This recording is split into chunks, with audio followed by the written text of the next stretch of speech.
4 AQ plus 27 B square mod B not equal to 0. So from these equations, we will get several points, and those collection of the points will form a group, where that the group is that the collection of the points xy. Each and every point should have that the x coordinate value and y coordinate value, and this xy belongs to fp. So since these are the prime numbers, and these xy points are belongs to here, the belongs to science, I guess it's not available properly. So this is that the group, and this is the O. So this point O is known as the point at infinity. So what is that? Now we are considering that a large prime number, that is n, and we are thinking that whenever we are adding 2 points, so that may reach or intersect that the curve at the point at the infinity. So that's why we are restricting as that the point O, that is the point as the infinity. So these are the several group properties of the elliptic curve which are used in operations. That is that the point addition, where uh, it is elaborated here properly. That is, suppose 2 points. Let P and Q are the 2 points on the curve. Then P plus Q equal to R, where the line joining P and Q intersect the curve at minus R.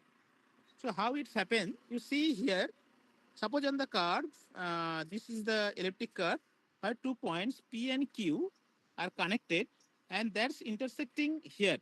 So whatever the points intersecting here, I have to take the reflection of that point, means that the opposite one. So that points again intersecting here, this R, and this R is the addition of these 2 points. So P plus Q, this is intersecting the curve here, but that is not the addition, the required points of these two additions. So that will be the reflection of the point. So that is the R. So this is the point addition. Similarly, we may have the point subtraction, where if q equal to minus p, then p plus q equal to p minus p equal to o. That means we are assuming that this will intersect in the infinity. Similarly, point doubling and scalar point multiplication. This is very, very important in elliptic curve scenario. Scalar point multiplication is that it is that the t is a scalar number and p is the point. So TP is, you may think about that the p plus p t times. So addition of the point phi of t times, where t belongs to z cube star. So this is that the scalar point multiplications, and a order of a point. A point phi has order n if n is the smallest integer such that n dot phi is 0. So this p should be, if n dot p equal to 0 means o, that the point at infinity.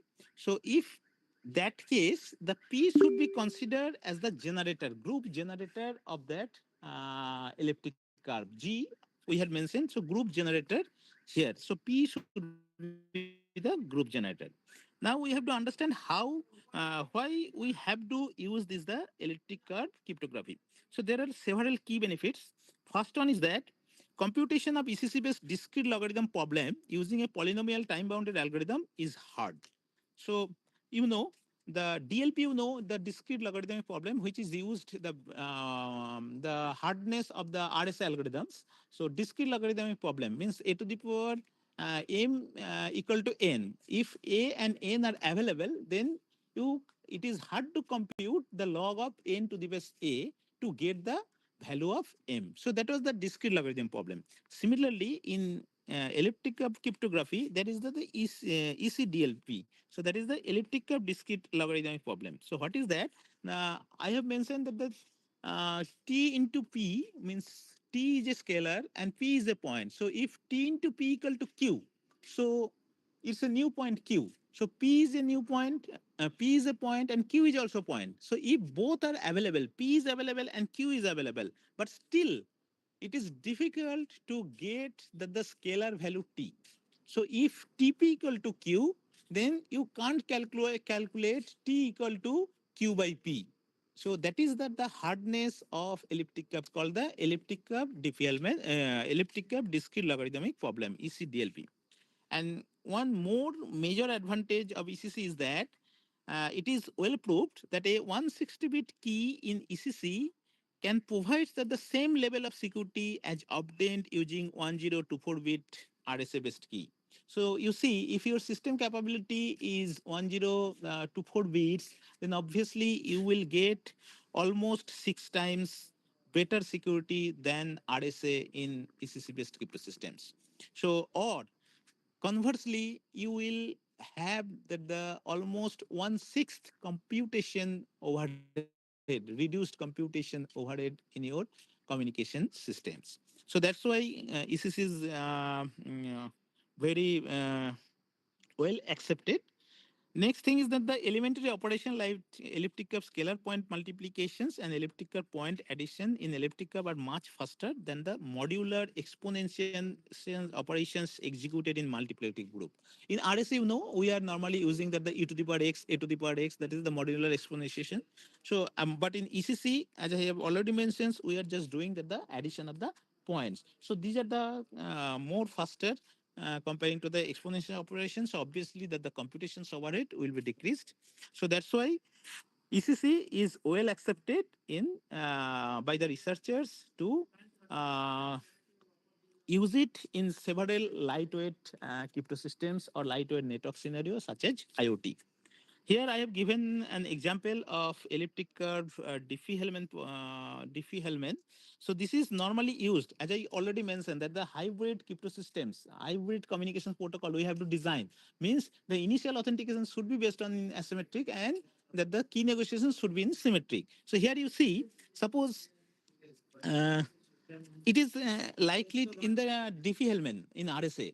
In RSA, we are just exchanging g to the power m mod p and g to the power n mod p, and then we are negotiating the key g to the power m n mod p based on the mathematical property a to the power m whole to the power n equal to a to the power mn. So in same way, here also in elliptic curve cryptography, we have suppose Alice have the secret key, secret information A, and Bob's have the secret information B.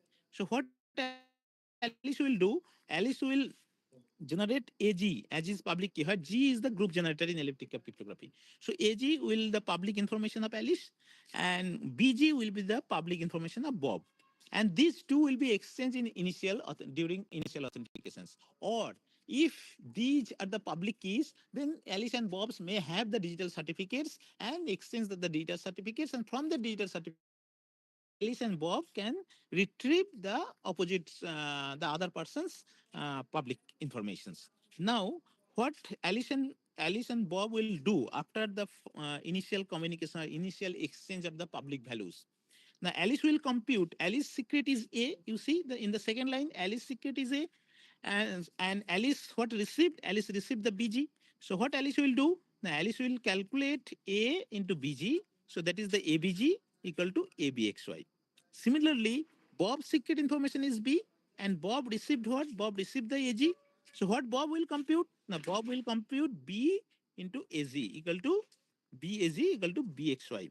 So the Alice and Bob both have the same points. See, since AB equal to BA, so Alice and Bob both have the same points. So details have been explained here.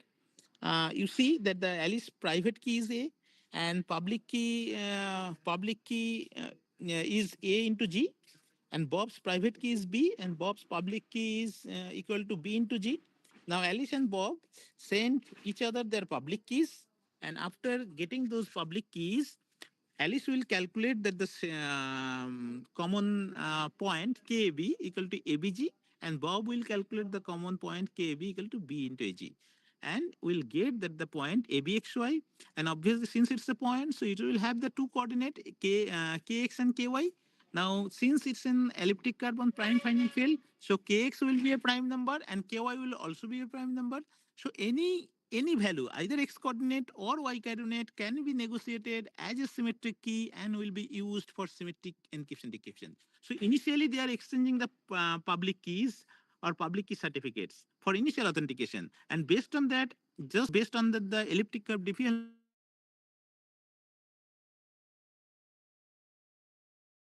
algorithm, either kx or ky will be used for transmitting the messages.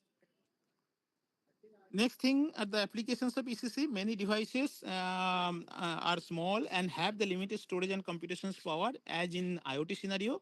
So that's why in IoT scenario it can be used. Basically, the it can be applied any wireless communications devices, smart cards, web servers that need to handle many encryption sessions, and any applications where security is needed, but there is the lacks of the power, storage, and computational power. So that's why ECC is well accepted to provide the sufficient security in IoT networks. And there are, since there are several benefits, as I already mentioned, it can maintain that the our cryptographic goal, that the confidentiality, integrity, authentication, availability, and non-repudiations.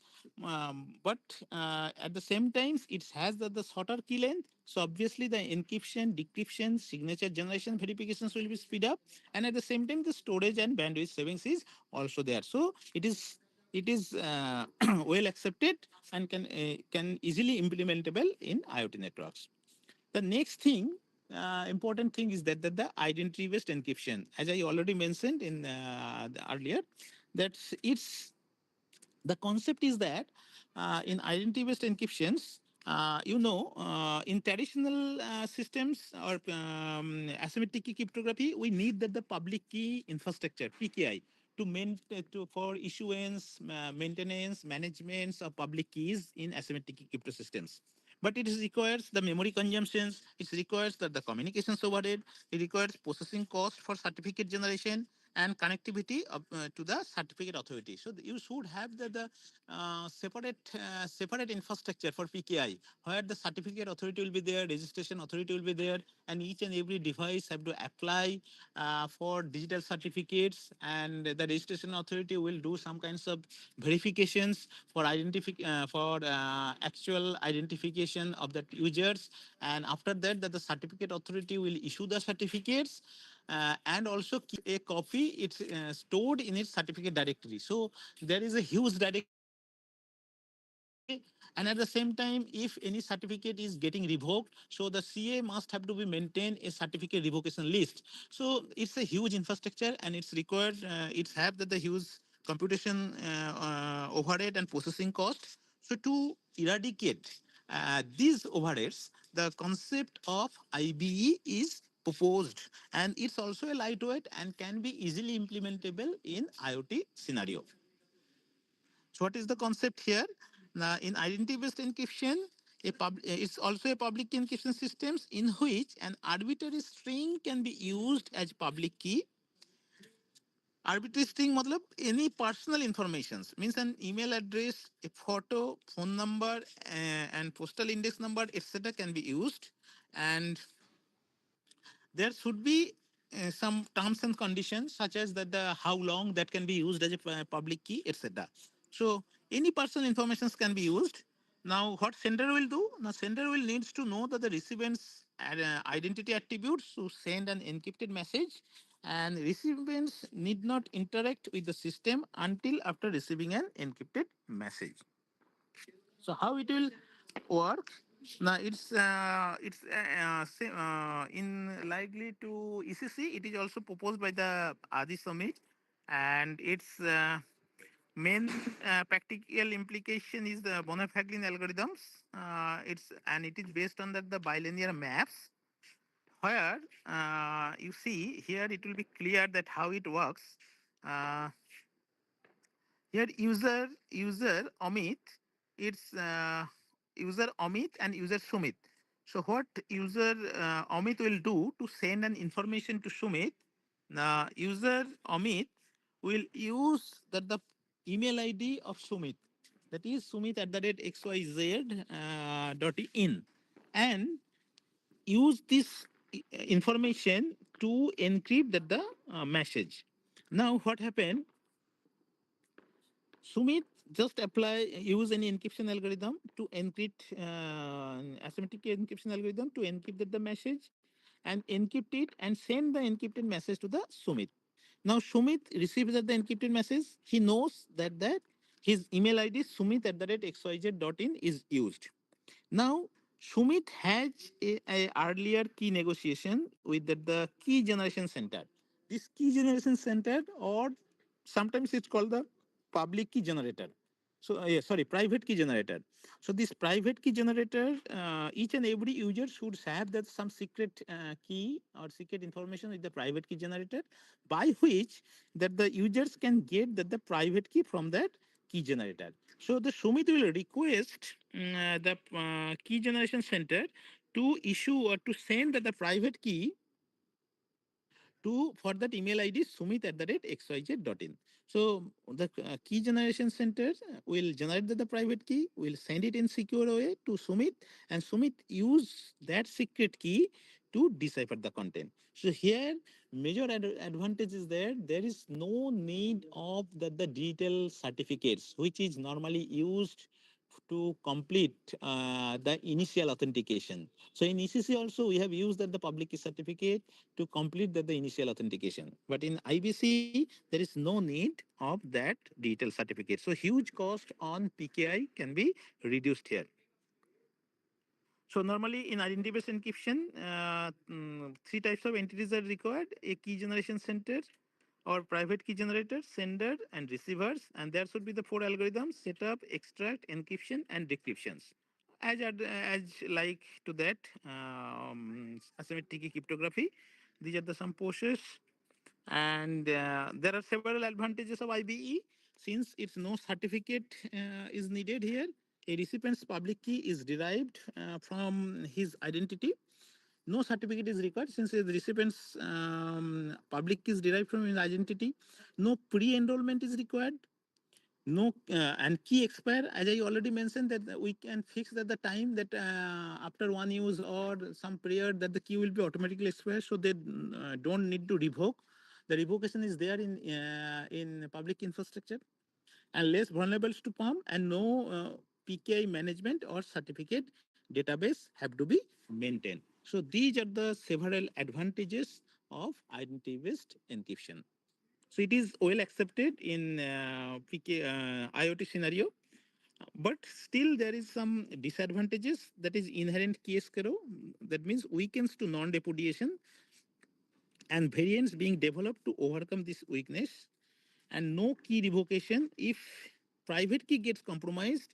So the question should be, do I have to get a new identity? So if your private key compromised, means for your email ID, so you will not generate so many email IDs for your encryptions. So if your private key is compromised, so then what happens? Again, you have to regenerate a new email ID. So that can be fixed by appending the validity timestamp to the public key. And the major disadvantages is that the PKG, it's required that the high level of assurance since it hold all private keys and must remain online. You see, whenever that the Sumit is receiving that the content, Sumit will request to the PKG to send that the private key. So the PKG always must have to be online mode to send that the private key to the requested user, and at the same time it is holding all the private keys, all the for which it is getting requested, so all the private key it is holding. So that is the biggest security concern. And last one I just wish to mention, it's very important and it is in used. I have also worked on it and have some articles on also on IOMT scenario, attribute based encryptions. So it's a new means for encrypted access control. Means the major benefit, the major characteristics of AB is that two things we are handling here. That is, one is that the encryption to maintain the confidentiality of the data, and second one is the access control. You just think about that. That whenever you are normally what we learn that there should be some kinds of authentication verification process before allowing a user to enter a system. So if the authentication is successful, the user will be allowed to enter in the system. Now, whenever the user is entering in the systems, so he may have the access of the data stored in the system. Now, we have the access control, means each and every data should not be accessible by each and every user. So access control is there, encryption is also there. Encryption means based on that, we are just keeping our data confidential. So in an open network, if so many encrypted contents are there and you have the and so many users, genuine users are there, so will it be possible to access all the content by the all the users? Just think about the scenario of the hospital IOMT scenario or e-health scenario. In e-health scenario, what we are doing, we are keeping storage of the medical data of all the patients in the server, and the server is allowing each and every doctors, registered doctors of that hospital, to access the data. Now think about that. In medical scenario, on medical data, patient's privacy is very, very important. There are several sensitive information should be there. So maybe the patients will not agree to allow each and every doctor to access his data, but the doctor is registered and genuine. So whenever he is entering in the system, he may have the access. So just to control the access of the data, to control the access of the data, the ABE can be easily implemented there and can preserve both these things. Means data will be kept encrypted format, and at the same time, that encrypted data will only be accessed by the users which will matches the characteristics. So here ciphertext not necessarily encrypted to one particular user. So user private keys and ciphertext associated with a set of attributes or a policy over attributes. So a set of attributes should be there on the ciphertext, and there should be some access policy. Sorry, there should be some access policy. So if a match between the user's private key and the ciphertext is there, then the decryption is possible. So see here how it can work. Here suppose there is the obviously there is the KGC, and it will generate the secret key for each and every users. And you see for ciphertext in left side here attributes, here we are mentioning that the several attributes of the content of the ciphertext, that is department, that the department CSE, EC, physics, mechanical engineering, and for content may be available for PhD, MSc, or BE degree students. So the contents, all the contents or the course materials are encrypted using these two attributes. That the content, if that the content is for the CSC and BE student, so CSC BE. If that the content is for EC PhD, EC PhD, physics MSc, or mechanical engineering B students, so these the ciphertext will be encrypted based on these attributes. Similarly, the users. See here the user, each and every user will have the access policy. Means the user will have the access of the ciphertext based on there's two things. One is that the department should be CSE and his course should be or discipline should be the Bachelor of Engineering BE. So if CSE and BE. Similarly, that could be ECE, ME, ECE, PhD likewise. Now see how encryption decryption occurs here. So for encryptor, what encryptor will do? Encryptor X, suppose that the content is X equal to CSE and PhD or BE. Means that the ciphertext attributes are CSE and PhD or BE. And so who can access this content or decipher this content, or whose private key can will be able to decrypt the content? Now that will be depends on here. You see, here U1, A1 are the user. Here U1 is the user and A1 is its access policy. That is that the ME and BE. U2 and A2. UT for UT user it has the CSC PhD, and for U3 user it has the ECB. Now among these U1, U2, U3 who can decrypt it? This X content X equal to CSC and PhD or BE. So who can decrypt it? Now see here, the user 2.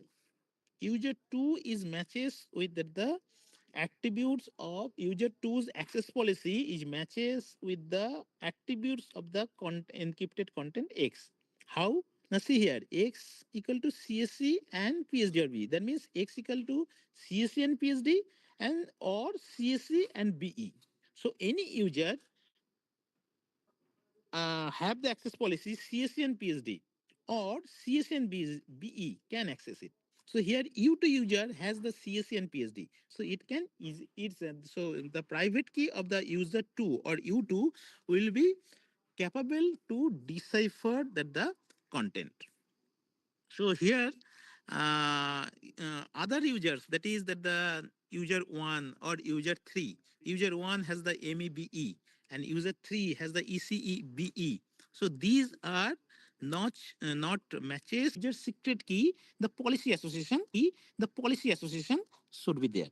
And in KPAB, that is that the key policy attribute based encryption, the ciphertext is encrypted under a policy and secret keys are tied to the attributes. That is the opposite one. Here, policy association is with the ciphertext and the attribute association is with the secret key.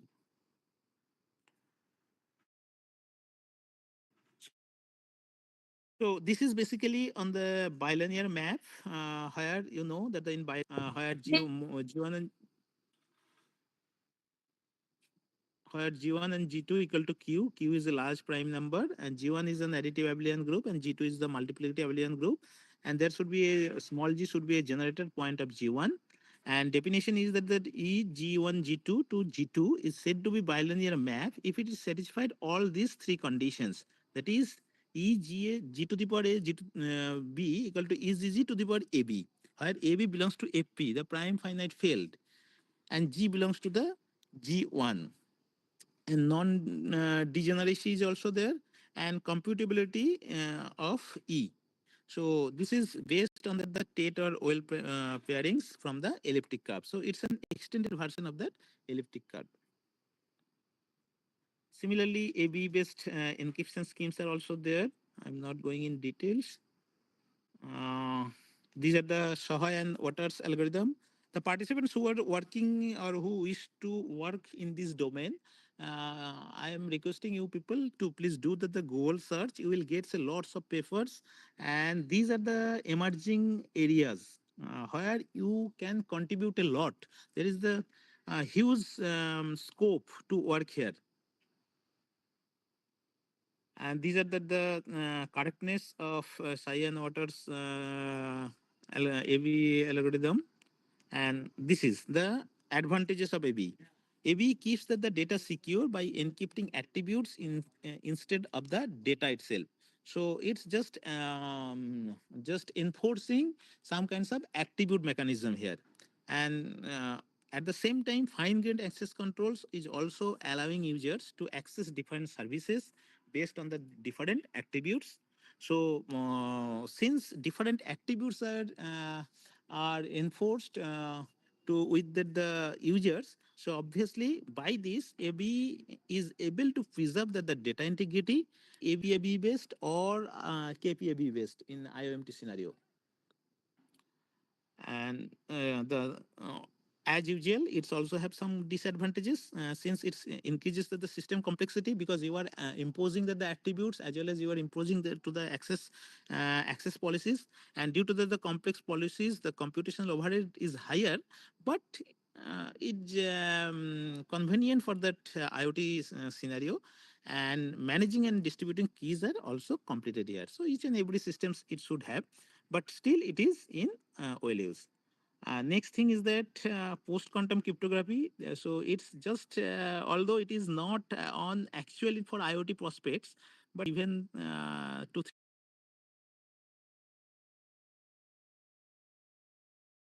back, new domain of that cyber security where you can contribute a lot. I also a learner in this domain, post-quantum cryptography. So designing crypto systems that can run on classical computers while being secure against quantum attacks, identify new hardness assumptions that resist quantum computing, and legal standard, efficiently on classical computers in terms of time, memory, and communication. post-quantum cryptography algorithms are hard to break both by classical and quantum algorithms. So that's why that the PQC is very, very important for post-quantum era. And it's rely on different mathematical problems that integer factorizations or discrete logarithms. So there are several post-quantum cryptography schemes already in discussions. You may get research papers on here, but not that much. Very few you will get. Code-based cryptography, lattice-based cryptography, multivariate-based cryptography, isogen-based cryptography, and hash-based cryptography. So these are the several subdomain of post-quantum cryptography. You may look into these subtopics if you are working in cybersecurity domain. So these are the some information I've given. That's all. So here in my talk, I have just given some overview on authentication, encryption, and on IoT scenario to make that the IoT network safe and secured. And at the same time, I have emphasized that the authentication and encryptions are the effective solutions to mitigating the security issues in IoT, although it has have the several issues of low power and low computation capabilities, and also the resource constrained devices in these networks. So this is the brief overview of what are the attacks could be possible in IoT scenario, and what are the recent security challenges we are doing and which could be implemented in IoT domain, but all are in research stage. Because whatever I have discussed here from ECC, IBE, ABE are in still research phase, not in the implementation prospects in a real world scenario. But we are expecting that in future, obviously, it will be in use. So that's all. So that's all. Anyone for uh, further informations or for any information, if you are really working on this, so here I have kept my email ID and other profiles. So if you are interested, you may contact me, uh, and we may do some collaboration here also. So that's all. If anyone have any queries, you may discuss here.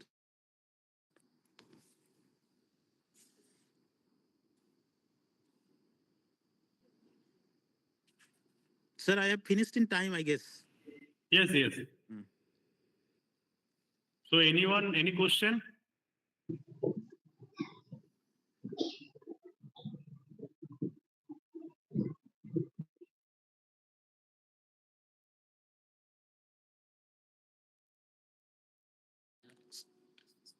So maybe I have discussed so many mathematical terms. Yes.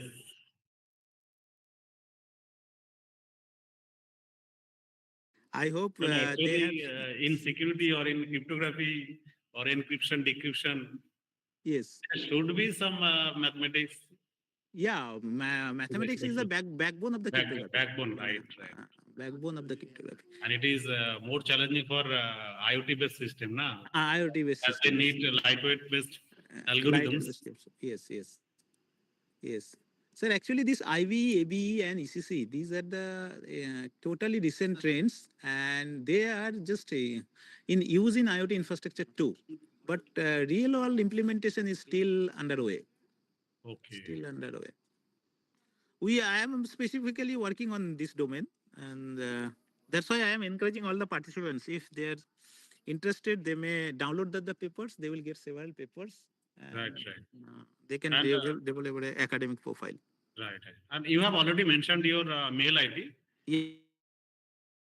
When we upload your PPT or share your PPT with the participants, if they're interested, they can contact with you. Yeah.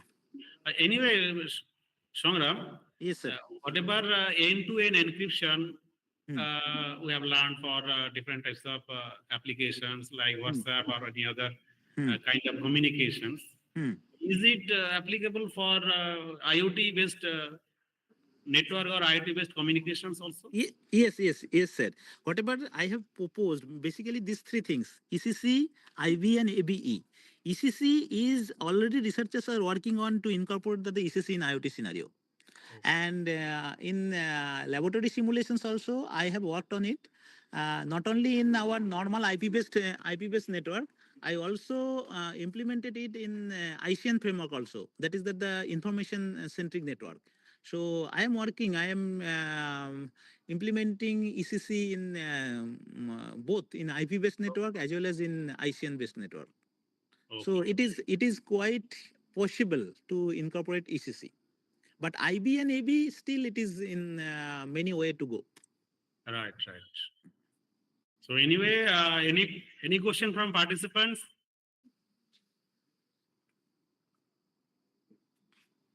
If you have any question, please ask your question.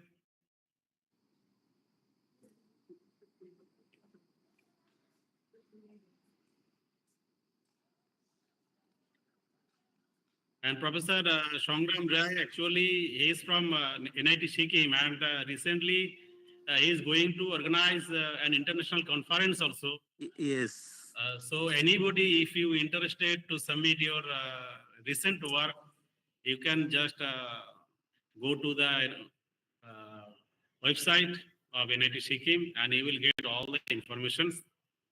So hope you can consider his conference. And in fact, the Sikkim is also a good place for the tourist, Mm. right?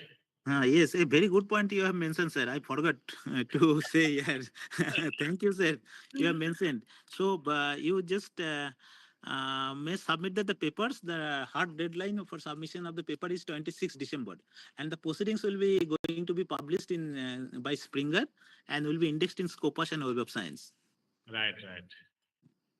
And there is a question from one participant. Yes, sir. Can you suggest some books to refer for security in IoT? Books. Books. Okay, okay. Books. Specifically for security in IoT, you may not get some books, but you may get several research papers. And to understand the security, the Stallings, William Stallings, there is a books of William Stallings. They have incorporated some IoT security issues. A new chapter they have introduced. That is in the latest edition. I forgot that the edition number. The latest edition they have published in 2023. So in that edition, they have incorporated a chapter security. So you may go. Otherwise, there are several research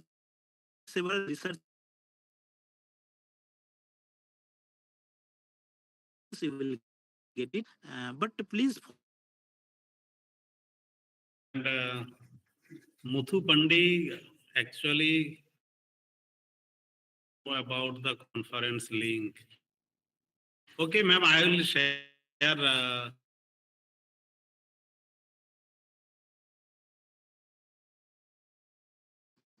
Is there someone asking about? Okay. Please send a I will journal share to link. Borman sir, and Borman sir will share to all of you. Yes. We have a actually WhatsApp group, and I can share whatever their queries Yes. there. I will share all these things, conference link, or as well as the book list or journal links.